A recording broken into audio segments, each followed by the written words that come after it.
सर्वात आधी मी इथे 4 गाजर घेतलेत। गाजर आपल्याला अशी थंडीच्या दिवसात मिळतात तेच गाजर घ्यायचे आहेत। भगव्या किंवा नारंगी रंगाचे गाजर असतात ते घ्यायचे नाहीयेत। गाजर स्वच्छ धुवून साल काढून कापून घेऊयात। हे बघा, आपण मस्त गाजर कापून घेतलेत। आपण मिक्सरला लावून बारीक पेस्ट करून घेणार आहोत, त्यामुळे असे तुकडे करून घेतलेत। आपण हे मिक्सरच्या जारमध्ये घेऊयात।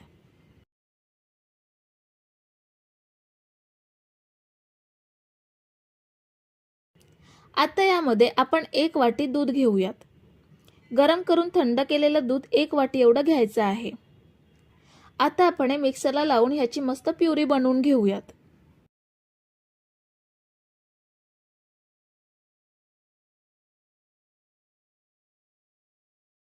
हे बघा, आपण मस्त बारीक वाटून घेतलंय। आता 1 वाटी एवढा साधा रवा घेऊयात। हा जाड रवा आहे, जो शिऱ्यासाठी किंवा उपम्यासाठी आपण वापरतो तो रवा आहे। तुमच्याकडे बारीक रवा असेल तर तो तुम्ही इथे डायरेक्ट वापरू शकता। मी हा रवा मिक्सरच्या भांड्यात घेऊन बारीक करून घेणार आहे। हा बघा, रवा आपण छान बारीक करून घेतलाय।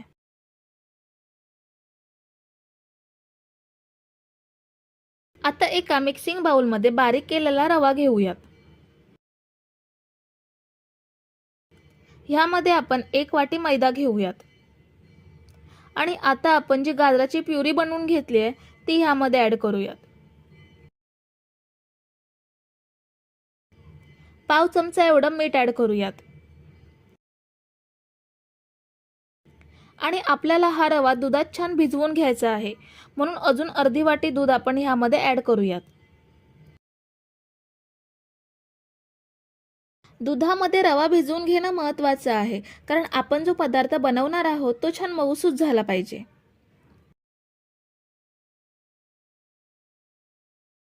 ह्यामध्ये तुम्हाला मैदा वापरायचा नसेल तर मला कमेंट करून सांगा, म्हणजे आपण मैदा न वापरता हा पदार्थ कसा बनवायचा त्याची रेसिपी बनवू शकतो।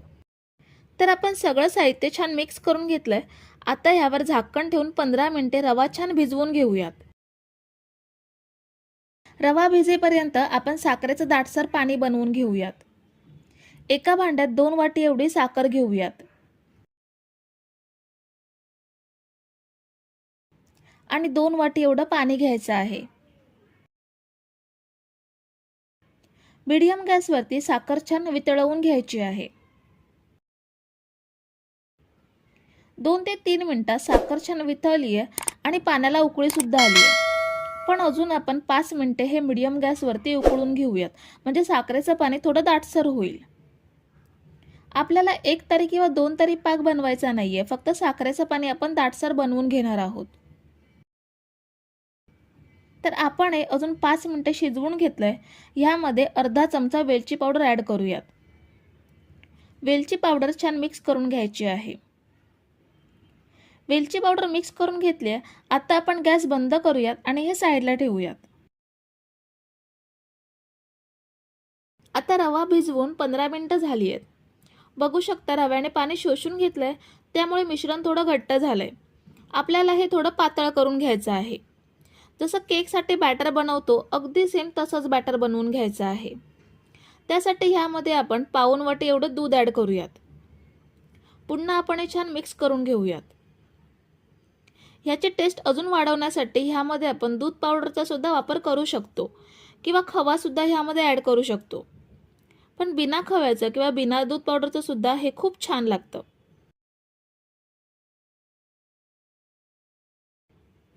आता आपण हे छान मिक्स करून घेतलंय।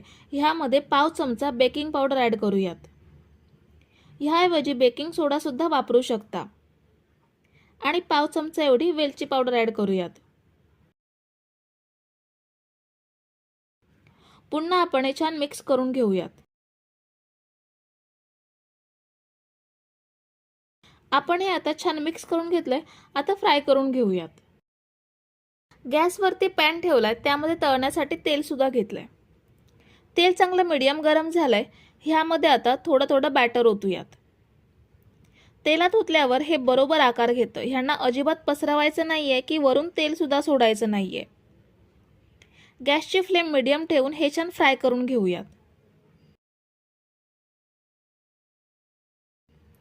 आता साधारण 4 मिनिटं झाली आहेत. ह्यांना दुसऱ्या साईडला पलटी करून घेऊयात. मस्त सोनेरी रंग आलाय. दुसऱ्या साईडला सुद्धा सोनेरी रंग येईपर्यंत फ्राय करून घ्यायचा आहे. आपण यामध्ये घेतलेलं सगळं साहित्य कच्चं आहे, त्यामुळे आपल्याला हे छान फ्राय करून घ्यायचे आहेत. तर आपण हे दुसऱ्या साईडला सुद्धा छान सोनेरी रंगात फ्राय करून घेतलेत. आता तेल निथळून काढून घेऊयात. जर तुम्ही इथेपर्यंत रेसिपी बघताय तर व्हिडिओला एक लाईक जरूर करा. हे बघा किती सुंदर रंग आलाय ते. राहिलेल्या बॅटरचे पण असेच मालपुवे बनवून घेऊयात. आपण जे साखरेचं पाणी बनवून घेतलं होतं ते मी एका पसरट भांड्यात ट्रान्सफर करून घेतलंय, त्यामुळे सगळे मालपुवे भांड्यात राहतील. आता आपण जे फ्राय केलेले मालपुवे आहेत ते ह्यामध्ये साखरेच्या पाण्यात ॲड करूयात. आता आपण हे साखरेच्या पाण्यात अर्धा तास मुरवून घेऊयात, म्हणजे मालपुवे गरम असल्यामुळे साखरेचं पाणी लवकर शोषून घेतील. तर आता आपण हे अर्धा तास साखरेच्या पाण्यात छान मुरवून घेतलेत. प्लेटमध्ये काढून घेऊयात.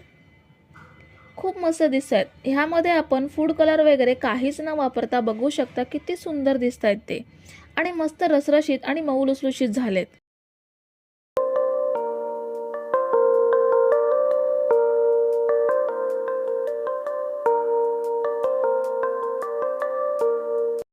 सगळ्यात आधी आपल्याला ह्यासाठी गाजर लागणार आहेत.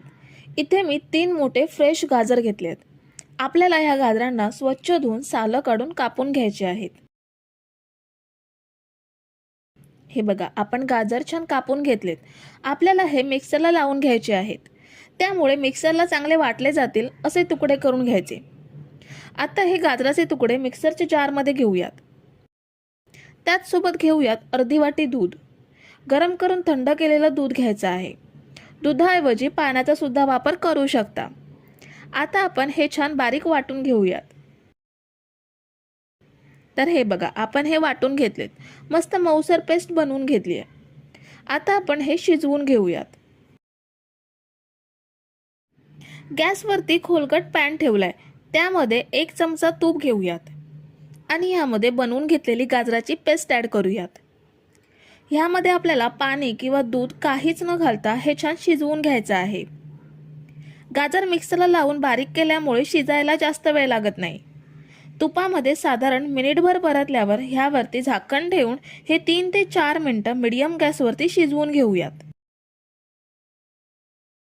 गाजर शिजेपर्यंत खोलगट पॅनमध्ये एका साईडला 2 वाटी साखर घेऊयात आणि 2 वाटी पाणी घेऊयात. साखर पाण्यामध्ये छान विरघळवून घ्यायची आहे. ही बघा साखर छान विरघळली आहे आणि पाण्याला उकळी सुद्धा आली आहे. पण आपल्याला अजून हे साखरेचं पाणी मीडियम टू हाय फ्लेमवरती शिजवून घ्यायचं आहे. आपल्याला ह्याचा पाक तयार करायचा नाहीये, फक्त आपल्याला हे साखरेचं पाणी दाटसर करून घ्यायचं आहे. तर हे बघा आपण हे साखरेचं पाणी 5 मिनिटं शिजवून घेतलंय. छान दाटसर बनलंय. आता गॅस बंद करूयात आणि हे साईडला ठेवूयात. इथे आपण गाजर शिजायला ठेवून 5 मिनिटं झाली आहेत. मी हे अधूनमधून ढवळून छान शिजवून घेतलंय. आता यामध्ये 1 वाटी रवा ॲड करूयात. मी हा जाडा रवा घेते. तुमच्याकडे जाडा बारीक कोणताही रवा असेल तर तो वापरू शकता. फक्त लापशीचा रवा घ्यायचा नाही, कारण तो ह्या रव्यापेक्षा खूप जाड असतो आणि लगेच शिजणार सुद्धा नाही. आता रवा ॲड केल्यावर त्याच सेम वाटीने 2 वाटी दूध घेऊयात. इथे सुद्धा आपल्याला गरम करून थंड केलेलं दूध घ्यायचं आहे. जेवढा आपण रवा घेतोय त्याच्या दुप्पट आपल्याला दूध घ्यायचं आहे. आता आपल्याला हे सगळं छान मिक्स करून रवा आपल्याला शिजवून घ्यायचा आहे. मंद आचेवरती सतत ढवळत रवा छान शिजवून घेऊयात. फास्ट गॅसवरती मिश्रण ढवळायचं नाही, कारण फास्ट गॅसवरती रवा लवकर घट्ट होईल आणि शिजणार नाही. म्हणून मंद आचेवरती शिजवून घेऊयात. तर हे बघा आता 3 मिनिटं झाली आहेत. रवा शिजत आलाय आणि घट्ट सुद्धा होत चाललाय. आता यामध्ये अर्धा चमचा वेलची पावडर ॲड करूयात. आता छान मिक्स करून घेऊयात. रवा अजूनही सैल आहे. आपल्याला हा छान घट्ट करून घ्यायचा आहे. ह्यामध्ये आपण स्टफिंग भरून ह्याचे गोळे बनवून घेणार आहोत, म्हणून आपल्याला हे अजून घट्ट करून घ्यायचं आहे. तर हे बघा रवा ॲड केल्यानंतर पूर्ण 6 मिनिटं झाली आहेत. मिश्रण छान घट्ट झालंय आणि पॅनपासून सेपरेट होते. आता हे मिश्रण आपण एका भांड्यात काढून घेऊयात. तर हे बघा, आपण हे मिश्रण या भांड्यात काढून थंड करून घेऊयात. मिश्रण थंड होईपर्यंत आपण रसगुल्ल्यामध्ये भरण्यासाठी स्टफिंग तयार करून घेऊयात. त्यासाठी मिक्सरच्या भांड्यात 1 वाटी ओलं खोबरं घेऊयात. खोबरं आपल्याला पाणी किंवा दूध काहीच न घालता बारीक वाटून घ्यायचं आहे. हे बघा, आपण हे छान बारीक वाटून घेतले. ह्या पद्धतीने छान बारीक करून घेतले. आता पॅन मध्ये बारीक केलेलं खोबरं घेऊयात. तुमच्याकडे जर डेसिकेटेड कोकोनट असेल तर ते तुम्ही डायरेक्ट घेऊ शकता. आता यामध्ये अर्धी वाटी दूध पावडर घेऊयात आणि अर्धी वाटी दूध घेऊयात आणि त्याच सोबत अर्धा चमचा तूप घेऊयात. सगळं छान एकजीव करून घ्यायचं आहे. आपल्याला हे मिश्रण घट्ट करून घ्यायचं आहे. मीडियम गॅसवरती आपण हे मिश्रण सतत ढवळून घट्ट करून घेऊयात. तर हे बघा, साधारण 4 मिनिटातच हे घट्ट झालंय आणि पॅन पासून सेपरेट सुद्धा होऊ लागले. आता गॅस बंद करूयात आणि हे एका भांड्यात काढून घेऊयात. आपण जे स्टफिंग बनवून घेतलंय ते थंड सुद्धा करून घेतलंय. ह्याचे आपल्याला लहान लहान गोळे बनवून घ्यायचे आहेत. गाजराच्या गोळ्यांपेक्षा हे गोळे लहान असायला पाहिजेत. हे बघा, ह्या पद्धतीने सगळ्या मिश्रणाचे लहान लहान गोळे बनवून घेऊयात. तर हे बघा, आपण सगळ्या मिश्रणाचे गोळे बनवून घेतलेत. इथे आपलं गाजराचं मिश्रण सुद्धा थंड झालंय. आता ह्याचे गोळे बनवून घेऊयात. मिश्रण हाताला चिकटू नये म्हणून हाताला तेल किंवा तूप लावून घ्यायचं आणि आता थोडं थोडं मिश्रण घेऊन गोळा बनवून घ्यायचा आणि मोदकाला पारी करतो तशी पारी बनवून घ्यायची. आणि आपण जे सारण बनवून घेतलंय त्याचा गोळा ह्यामध्ये घेऊन सगळ्या बाजूने हे बंद करायचं. असं ह्या पद्धतीने बंद करून गोल करायचा आणि असं फ्लॅट करून घ्यायचं. तुम्ही आवडीनुसार गोल आकारात किंवा सिलेंडर शेपमध्ये सुद्धा बनवून घेऊ शकता, पण फ्लॅट केल्यामुळे हे साखरेच्या पाकात लवकर मुरतं म्हणून मी असं फ्लॅट करून घेते. आपण शिल्लक मिश्रणाचे असेच रसगुल्ले बनवून घेऊयात. हे बघा, आपण मस्त असे रसगुल्ले शेप देऊन तयार केलेत. आता हे फ्राय करून घेऊयात. कढईमध्ये तळण्यासाठी तेल घेतलंय. तेल खूप जास्त घ्यायचं नाहीये, जेवढे रसगुल्ले बुडतील तेवढंच तेल घ्यायचं आहे आणि तेल चांगलं गरम करून घ्यायचं आहे. तेल चांगलं गरम झाल्यावरतीच हे गोळे तेलात सोडायचे. जर तेलाचं तापमान कमी असेल तर हे तेलात विरघळू शकतात, म्हणून तेल चांगलं गरम झाल्यावरती गोळे तेलात सोडून फ्राय करून घ्यायचे. आपल्याला चांगले हाय फ्लेमवरती फ्राय करून घ्यायचे आहेत, कारण रवा आणि गाजर आपण आधीच शिजवून घेतलेत. फक्त बाहेरचं आवरण हलकं कडक होण्यासाठी आपण फ्राय करून घेतोय. साधारण मिनिटभरातच हे परतून घेऊयात. पुन्हा दुसऱ्या साईडने हे चेक करूयात. दुसऱ्या साईडने सुद्धा छान फ्राय झालेत. आता काढून घेऊयात. तर अगदी 3ऱ्या मिनिटातच आपण हे कढईमधून काढून घेतलेत. बाकीचे रसगुल्ले सुद्धा असेच बनवून घेऊयात. आता आपण जे साखरेचं पाणी बनवून घेतलंय ते थंड झालंय. पुन्हा आपण ते अर्धा मिनिट हाय फ्लेमवरती गरम करून घेऊयात. रसगुल्ले पाकात टाकताना पाक थोडा गरम करून घ्यायचा, म्हणजे लवकर पाक रसगुल्ल्यामध्ये मुरतो.